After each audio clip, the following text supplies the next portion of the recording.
நீங்க எப்படிமா அதை கண்டுபிடிப்பீங்க? இவங்க வந்தா நல்ல விஷயத்துக்காக தான் வராங்க, ஏன்னா சில கெட்ட விஷயத்துக்கு வரவங்க போய் தான் சொல்ல போறாங்க.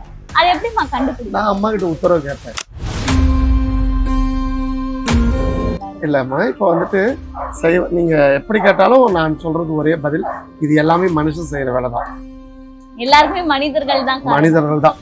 மனிதர் தான் எதிரி, வேற யாருமே கிடையாது. இப்ப நீங்க நிறைய பேருக்கு இந்த விஷயங்கள்லாம் செய்யும் போது உங்களுக்கு அது ஏதாவது பாதிப்பு வந்து? கண்டிப்பாமா, நிறைய நான் அனுபவிச்சிருக்கேம்மா. இதான் உங்க தெய்வம் இல்லாம உலகத்துல ஒண்ணுமே இல்ல. சரிதா? இப்பதான் உலகம் அழிவுக்கு தான் நம்ம போயிட்டு இருக்குது. ஏதோ ஒரு மூலையில உலகம் அழிஞ்சுட்டாங்க. அதற்கு என்னமா பண்ணீங்க?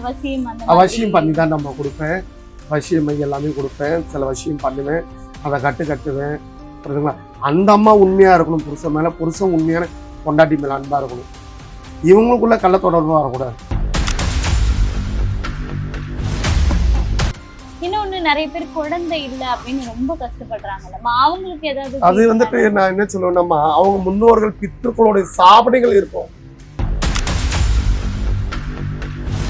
வலி தாங்கினா தான் இதா இருந்தாலுமே. இப்ப இந்த புடவை வாங்கினா, இந்த புடவை நீ கட்டிட்டு இந்த கம்பல் அழகா இருக்குது, இந்த இதே நம்ம சொந்த பந்தமே, நம்ம கூட இருக்கிறவங்களே, வேற யாருமே கிடையாது. இதான் உண்மை, வேற யாருமே கிடையாது அப்படின்னு சொன்னாங்கன்னு வச்சுக்க. முன்னாடி நேற்று இப்படி இருந்தா இன்னைக்கு இப்படி இருக்கிறாடி அப்படின்னு வச்சுக்க, கல்லடி கூட பட்டு கல்லடிச்சிட்டாங்களேன்னு வலிக்குன்னு தாயின்னு போல. ஆனா இந்த கண்ணாடி மோசமான அடி. துர்மரண அடைஞ்சவங்க அவங்கதான் ஆத்மாவா பேயா வந்து கொடுப்பாங்க. அந்த ஆத்மா நம்ம கிட்ட வந்து பேசும். மேல இப்ப பிடிச்சுன்னா அந்த ஆத்மா வந்து நான் எதுக்காக பிடிச்சேன், எப்படி செத்தணும், அது நம்ம கிட்ட பேசும். வீட்ல வந்து தெய்வம் இல்ல அப்படின்லாம் நிறைய இடங்கள்ல போகும்போது கண்டிப்பா அதை நம்ம எப்படிமா சரி செய்யணும்? அது வந்து நம்ம தெய்வ கடாச்சாரம் எப்படி இருக்குன்னு பார்த்துக்கலாம், சூப்பரா பார்க்கலாம். புரியுதுங்களா? வாசல்ல மஞ்சா குங்குமம் வைக்கணும். புரியுதுங்களா? தெய்வத்துக்கு முன்னாடி இறந்தவங்களை வச்சு நம்ம கும்பிடணும். வடக்கு பக்கம் வச்சு கும்பிடணும், தெய்வங்களை கிழக்கு பக்கம் வச்சு கும்பிடணும். அப்படி இருக்கும்போது நம்மளோட தெய்வ கலாச்சாரம் நம்மளுக்கு பரிபூர்ணம்.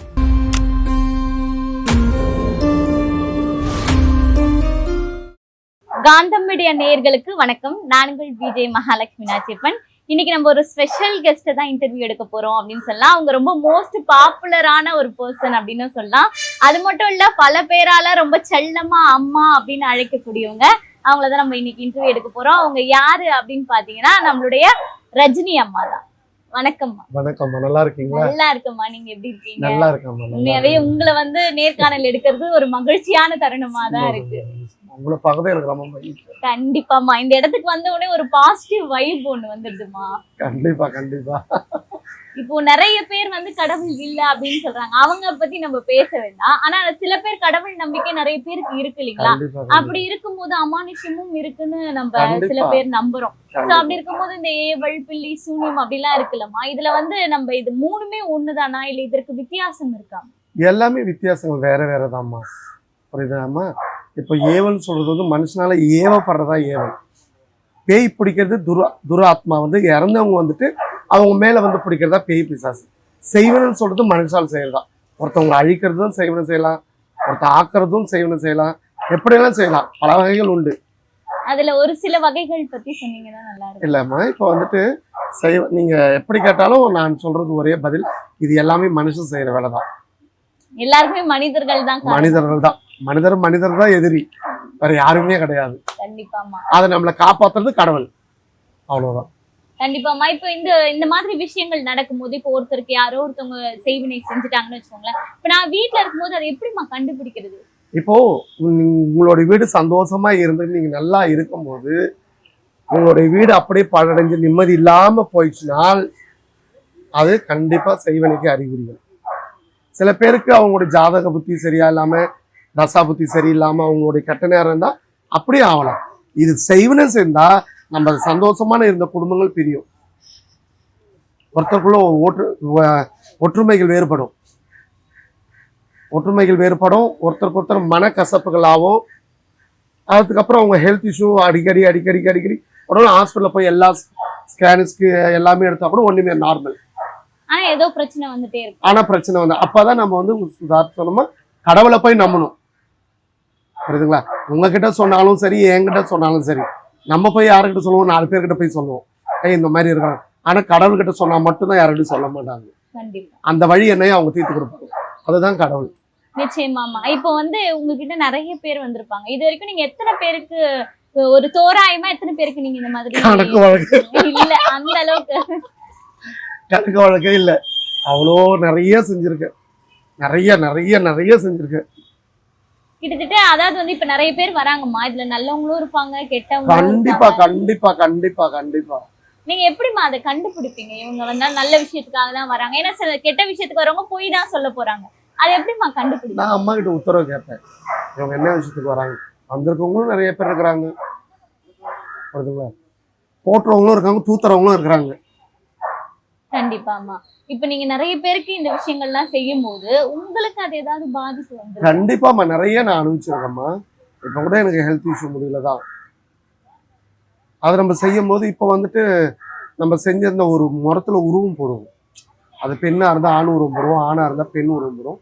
அந்த மாதிரி உருவம் போட்டு அதை நம்ம முறுக்கி நம்ம போடும்போது அது நம்ம சபிச்சுட்டு போவோம். அது பாக்குறவங்களுக்கும் பேசுறவங்களுக்கும் தெரியாது. அந்த வலி என்ன வேதனை நம்ம தான் அனுபவிக்கும். அதுதான் உண்மை. அந்த மாதிரி உங்களுக்கு நிறைய இஷ்யூஸ் நிறைய நிறைய நிறையம்மா நிறைய. இப்போ நம்மளுக்கு வந்து எந்த பொருட்களை வச்சு இந்த மாதிரி விஷயம்லாம் செய்வாங்க? அது நான் உங்ககிட்ட சொல்றதோட நீங்க ஒரு நாள் நேத்தெல்லாம் வந்திருக்கலாம். நேத்தெல்லாம் நிறைய பூஜை நடந்துச்சு. பௌர்ணமி நீங்க நேராவே லைவாவே எடுத்துருக்கலாம். கண்டிப்பா இன்னொரு தருணம் கிடைக்கும் போது கண்டிப்பா கடவுள் கூடிய சீக்கிரம் தருணங்கள் கொடுப்பாங்க. கவலைப்படாதீங்க. சில பேர் சொல்றாங்க தெய்வம் இல்லைன்னு சொல்றது உண்மைதான் சொல்றாங்க, புரியுதுங்களா? தெய்வம் இல்லாம பொழுதும் விடியல, பொழுதும் புலரல. இதுதான் உங்க தெய்வம் இல்லாம உலகத்துல ஒண்ணுமே இல்லை, புரியுதா? இப்பதான் உலகம் அழிவுக்கு தான் நம்ம போயிட்டு இருக்குது. ஏதோ ஒரு மூலையில உலகம் அழிஞ்சுட்டாங்க. பண்ற அக்கிரமங்களும் அநியாயங்களும் கடவுள் வந்துட்டு பொறுத்து பொறுத்து பார்த்துட்டு உலகத்துல ஏதோ ஒரு வகையில அழிவு கொடுத்து தான் வர்றாரு. நிச்சயமாமா. இப்போ ஒரு வீட்டுல கணவன் மனைவி 2 பேர் இருக்காங்கன்னு வச்சுக்கோங்களேன், அவங்களுக்குள்ள பிரிவு ஏற்படுத்தலாமா? அந்த மாதிரி விஷயங்கள்லாம் நடக்கும்போது உங்களை வந்து அதற்கான தீர்வு கிடைக்கும்? கண்டிப்பா செஞ்சு கொடுப்போம்மா. மோஸ்ட்லி நான் 90% அதான் செஞ்சு கொடுக்குறேன். அதான் செஞ்சு கொடுக்குறேன். சில பேருக்கு ஒரு வாரத்திலேயே நல்லாயிடும், சில பேருக்கு 1 மாசம் ஆகலாம், அவங்களுடைய நேரம் சரியில்லைன்னா 6-7 மாசம் கூட ஆகலாம், சில பேருக்கு 1 வருஷம் கூட ஆகலாம். நான் பொறுமையா நம்பிக்கையா இருந்தா. ஆமா, மோஸ்ட்லி வந்து 100% 1 வாரத்திலேயே முடிச்சவங்க தான் நிறைய பேர். அவ்வளவு சீக்கிரமாவே? ஆமா ஆமா. அதற்கு என்னமா பண்ணுவீங்க? வசியம் அந்த மாதிரி? வசியம் பண்ணி தான் நம்ம கொடுப்பேன். வசியம் எல்லாமே கொடுப்பேன். சில வசியம் பண்ணுவேன், அதை கட்டுவேன், புரியுதுங்களா? அந்த அம்மா உண்மையா இருக்கணும் புருஷன் மேல, புருஷன் உண்மையான பொண்டாட்டி மேல அன்பா இருக்கணும். இவங்களுக்குள்ள கள்ள தொடர்பா வரக்கூடாது. அதுவும் நீங்க தெரிஞ்சுதான் சொல்லுங்க. ஏமாற்றங்கள் உலகத்துல நிறையம்மா. கண்டிப்பா, புரியுதுங்களா? ஏமாற்றங்கள் உலகம் அது நிறைய உலகத்துல. இன்னொன்னு, ஒரு வீடுன்னு எடுத்துக்கிட்டோம்னா கடன் தொல்லைகள்லாம் நிறைய இருக்குல்லம்மா, அந்த பிரச்சனைகள்ல இருந்து விடுபடுறதுக்கு ஏதாவது வழி? அது வந்து நம்ம பைரவரை தான் கும்பிடணும், பைரவரை தான் போய் கும்பிடணும், புரியுதுங்களா? அதே மாதிரி வந்துட்டு நம்ம கடன் வந்துட்டு இப்போ ஒரு தொழிலை ஆரம்பிக்கிறாங்க ஒருத்தவங்க, ஒரு தொழிலை ஆரம்பிக்கும் போது அந்த கடன் வாங்குவாங்க, சரி அது கொஞ்சம் டவுன் ஆகலாம், அந்த கடனுக்காக வட்டி கட்டுறதுக்கு இன்னொரு கடன் வாங்குவாங்க, அப்படியே அவங்களுக்கு வந்துடும். அதனால அவங்களுடைய கெட்ட நேரம் தலைகீழ மாறிடும். அவங்க தொடங்கின பிசினஸும் அகாதொகாவா பாதி விலைக்கு விற்கப்படுறது. அப்ப அவங்களுக்கு மனசு ரொம்ப வலிக்கும். அப்ப வந்துட்டு கடவுள் மேல அவங்களுக்கு கண்டிப்பா கஷ்டங்கள் வரதான் செய்யும். கடவுளே, நான் கடன் வாங்கிதால போட்டேன், எனக்கு இந்த மாதிரி கை கூடலையே அப்படி. ஆனா நம்ம ஒரு பொருளோ இல்ல ஒரு கடையோ நம்ம வைக்க ஸ்டார்ட் பண்றோம்னா அதுக்கு முன்னாடி நம்ம நேரம் எப்படி இருக்குது, ஜாதகத்தையும் கண்டிப்பா பார்க்கணும்.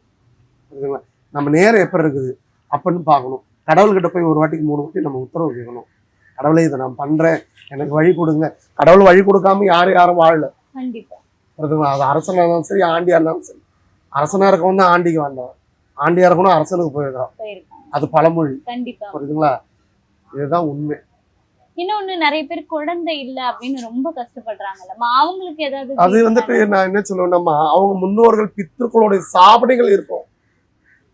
அதை வந்துட்டு இந்த மாதிரி போயிட்டு குறி சொல்றவங்களோ இல்ல ஜாதகத்திலயோ பஞ்சாங்கம் கணிஞ்சு பார்த்தா அப்ப வந்துட்டு சொல்லுவாங்க. இப்ப என்கிட்ட வந்து நான் ஒன்னே சொல்லுவேன், இறந்தவங்களை சொல்லி கடல்ல 7 வாட்டி பால் ஊற்றுங்க அப்படின்னு சொல்லுவேன். அந்த மாதிரி அவங்க ஊற்றுவாங்க. நிறைய பேருக்கு இங்க வந்துட்டு கருமுட்டை வச்சு கொடுப்பேன் அம்மா கிட்ட. அது என்ன கிழமையிலமா அதை பண்ணுவீங்க? வியாழக்கிழமை, வெள்ளிக்கிழமை, பௌர்ணமி, அமாவாசைக்கெல்லாம் அந்த அம்மா மாதிரி மடியில வச்சு 7 முட்டை 9 முட்டை 11 முட்டை கொடுப்பேன். கண்டிப்பா அவங்களுக்கு கருணைக்கும். கண்டிப்பா. இன்னொன்னு, நிறைய பேருக்கு வந்து பாத்தீங்கன்னா இந்த சொந்த வீடெல்லாம் கட்ட முடியல அப்படின்னு, அவங்களுக்கு எல்லாம் என்ன மாதிரி சாபனம் இருக்குமா இல்ல வேற ஏதாவது? அப்படி இல்ல மகளே, நீ கஷ்டப்பட்டு இப்ப நீங்க வரீங்க. இப்ப இந்த மக கூட இந்த புடவை வாங்கினா கஷ்டப்பட்டு தான் வாங்க முடியும். எதுவுமே சும்மா கிடைச்சிடாது. கண்டிப்பா. புரியுதாம்மா? வழி தாங்கினா தான் எதா இருந்தாலுமே. இப்ப இந்த புடவை வாங்கினா இந்த புடவை நீ கட்டிட்டு இந்த கம்பல் அழகா இருக்குது. இந்த இதே நம்ம சொந்த பந்தமே நம்ம கூட இருக்கிறவங்களே வேற யாருமே கிடையாது. இதான் உண்மை. வேற யாருமே கிடையாது. அப்படின்னு சொன்னாங்கன்னு வச்சுக்க, முன்னாடி நேத்து இப்படி இருந்தா இன்னைக்கு இப்படி இருக்கிறாடி அப்படின்னு வச்சுக்க, கல்லடி கூட பட்டு கல்லடிச்சிட்டாங்களேன்னு வலிக்குன்னு தாயின்னு போலாம். ஆனா இந்த கண்ணாடி மோசமான அடி. நிச்சயமா அந்த கந்திருஷ்டி அதெல்லாம் நான் நிறைய போக்குறதுக்கு- அனுபவிச்சிட்டேன். ஆமா, உங்களை பார்த்தாலே அனுபவம் நிறைய இருக்குன்னு பார்த்தாலே தெரியும். நிறைய அனுபவிச்சிட்டேன். நிறைய நிறைய நிறைய. அந்த கந்திருஷ்டி போக்குறதுக்கு ஏதாவது வழி இருந்தா சொல்லுங்க. கண்டிப்பா மகளே, மகாலட்சுமி வாசம் செய்யறதுக்கு வந்துட்டு நம்ம வீட்டுல வந்து பச்சை கற்பூரம்லாம் வைக்கலாம். உப்பு கல் உப்புல வந்துட்டு காசு வச்சு வைக்கலாம். ஆனா வைக்கிற இடம் தெரியக்கூடாது, யாருக்கும். யாருக்கும் தெரியும். அந்த மாதிரிலாம் நம்ம வந்துட்டு வச்சோம்னா கண்டிப்பா நல்ல இருக்கு. கஞ்சிஸ்டிக்கு நம்ம என்ன பண்ணலாம்னா, ஞாயிற்றுக்கிழமை ஒவ்வொரு நாளுக்கும் ஒவ்வொரு டிஸ்ட்ரிக்ட் பரிகாரம் இருக்குது. அந்த மாதிரி வந்துட்டு செய்வாங்க. இப்போ கல் உப்புலையும் செய்யலாம். ஆனா தண்ணியில கடல்ல கரைக்கலாம், அந்த மாதிரி இருக்கு. எலுமிச்சை பழம், காட்டுக்கனின்னு சொல்லுவாங்க. எலுமிச்சை பழத்தை காட்டுக்கனியை அறுத்து காவு கொடுக்கலாம். அதே மாதிரி ஆட்டு தும்முண்டிக்கா ஒரு ஆடுக்கு சமானம், அந்த காயை சுற்றி உடைக்கலாம். ஊமத்தங்காய், புரியுதுங்களா? அந்த மாதிரி ஒவ்வொரு காய்க்கும் ஒவ்வொரு ஆடு, கோழி, மாடு, பூசணிக்காய் பலி இருக்குது. வடக்கு கிழக்கு தெற்கு மேற்கு ஆடு பலி, கோழி பலி, மாடு பலி, பூசணி பலி, அந்த மாதிரி இருக்குது. நம்ம சுற்றி விடலாம். அதுக்காக ஜீவராசி தான் காவு கொடுக்கணும் இல்லை. ஒவ்வொரு காய்க்கும் ஒவ்வொரு ஆடு, கோழி, மாடு காவு கொடுக்குற சமானம் தான். நம்ம அந்த மாதிரி பண்ணிக்கலாம். வரட்டியில வச்சு நம்ம திருஷ்டி எடுக்கலாம். நிறைய விஷயங்கள் இருக்கு மகளே, புரியுதுங்களா? படக்க வச்சு செய்யலாம். அந்த மாதிரி நிறைய நம்ம செஞ்சுட்டு இருக்கும்போது நம்மளுக்கு அந்த திருஷ்டி கழிக்க வாய்ப்புகள் நிறைய இருக்குது. வெளியே போயிட்டு வரும்போது நம்ம வந்துட்டு கை கால் மூஞ்ச முகத்தை கைவிட்டு வரலாம், புரியுதுங்களா? சில பேர் விளக்கெறிவாங்க.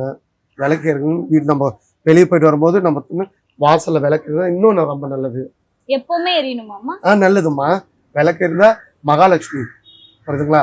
அந்த மகாலட்சுமி நம்ம பார்த்து போனா நம்ம திருஷ்டிகள், நம்மளுடைய ஓமல்கள் வாசல் வெளியிலே போகும். அந்த மாதிரி நிறைய விஷயங்கள் இருக்கு.